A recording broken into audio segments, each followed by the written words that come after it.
तहसीन पूनावाला, मुझे एक चीज बताइए कि जो इंडिया गठबंधन में एकजुटता की बात होती है, तो एकजुटता तो अब रही नहीं। आप क्षेत्रीय दल जो हैं, आपके साथ जो हैं, उनके मेंबरों को आप रोक ही नहीं पा रहे हैं, तो कौन सा इंडिया गठबंधन आप खड़ा करेंगे? कैसे बीजेपी से लड़ेंगे? थैंक यू अंजीत जी, आपके साथ शो में शिरकत करने का मौका मिला, इसलिए आपका शुक्रगुजार हूं। अंजीत जी, जब आपने बिल्कुल सही प्रश्न पूछा मेरे भाई जफर साहब से कि जब आदरणीय प्रधानमंत्री सर, और कोई नहीं, सबसे बड़े हमारे देश के नेता आदरणीय प्रधानमंत्री सर कहते कि कैमरा पे कोई व्यक्ति कट मनी ले रहा था और उसको आप मुख्यमंत्री बनाते, जब हेमंता बिस्वा शर्मा जी के खिलाफ खुद भाजपा व्हाइट पेपर निकालती है, तो फिर आप क्या करें? आप करें तो चमत्कार, कोई और करे तो गुनहगार। दूसरी बात, पहले भी डिफेक्शंस होते थे, पहले भी लोग छोड़कर जाते थे, पर ये जो अप्रथा शुरू हुई है अंजीत भाई, जैसे कि पूरी की पूरी पार्टी को तोड़ना, जैसे कि जहां पर आपको जो सूट करे उस तरह का बनाना, यानी कि टीएमसी के मामले में कह रहा हूं, आपने एक टेलर मेड विपक्ष बना दिया। मैं आपसे बड़ी विनम्रता से पूछ रहा हूं, सुप्रीम कोर्ट का जजमेंट शिवसेना के केस में बहुत क्लियर है कि लेजिस्लेटिव पार्टी नहीं होती, तो लीडर ऑफ ऑपोजिशन को किसने, लीडर ऑफ ऑपोजिशन नियुक्त करने का अधिकार स्पीकर को किसने दिया? सुप्रीम कोर्ट का जजमेंट बहुत क्लियर है इस पे, वो सुनील प्रभु जी के पक्ष में था।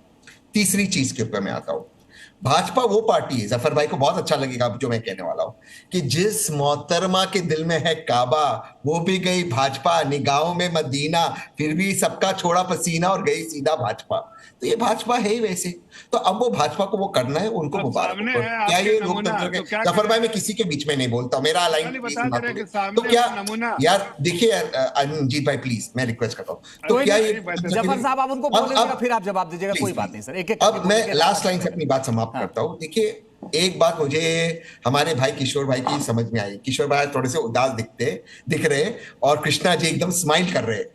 अक्सर होता है कि किशोर जी हमेशा स्माइल करते हैं, इसकी वजह मैं बोल देता हूं। किशोर भाई हमारे बहुत सज्जन व्यक्ति है, जफर भाई भी स्माइल करेंगे।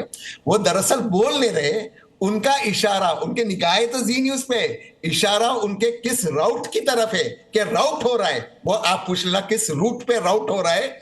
तो ये हमारे किशोर भाई से ये पूछ लेना कि पार्टी राउट क्यों हो रही है और किसका नाम उनके जुबान में। थोड़ा आप इनको पोक कर दीजिए, सारे के सारे नाम राउट करते बाहर आ जाएंगे। सही है कि नहीं किशोर भाई? आप किसको जिम्मेदारी दे रहे हैं? किशोर जी जल्दी से, फिर जफर साहब बोलेंगे। नहीं, मैं तहसीन की बात से सहमत हूं, तहसीन के बात से सहमत हूं। तहसीन चुस्त दुरुस्त बात करता है, लेकिन जफर की एक बात मैं बता दूं आपको। नहीं, अभी तहसीन के बात पे रहिए, आप पूरा खुल के बताइए। आप बता ही दीजिए किशोर भाई जफर भाई को क्यों? किशोर जी बता ही दीजिए, जो तहसीन ने कहा वो पूरी बात बता ही दीजिए। ध्यान रखो ना भाई, तो जफर भाई का काय को ध्यान रख रहे हो? पार्टी में ध्यान रखो, पार्टी टूट रही है, उस पर चिंता नहीं कर रहे आप। ये देख रहे, कह रहे काबा और मदीना, अरे किसको देखना है नमूना, और किसके लिए बताना है पसीना, ये बात हो रही है। वो नमूना आपके पास आ रही है, नमूना तो क्यों बहाएगा पसीना? देखो जफर, इतनी सुचिता, इतने प्रिंसिपल की बात कर रहे हो।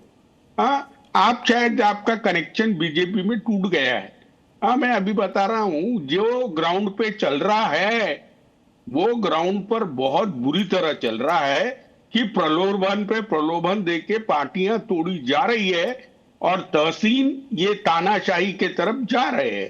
तो अब तानाशाही आ रही है। दूसरी बात तहसीन ने कही, तो अब बुरा समय आया तो लोग बहुत अपने जख्मों पे नमक छिड़कते हैं। अब क्या बताए उसको। चलिए किशोर जी, मैं आपके पास आगे आऊंगा, पूछ लूंगा।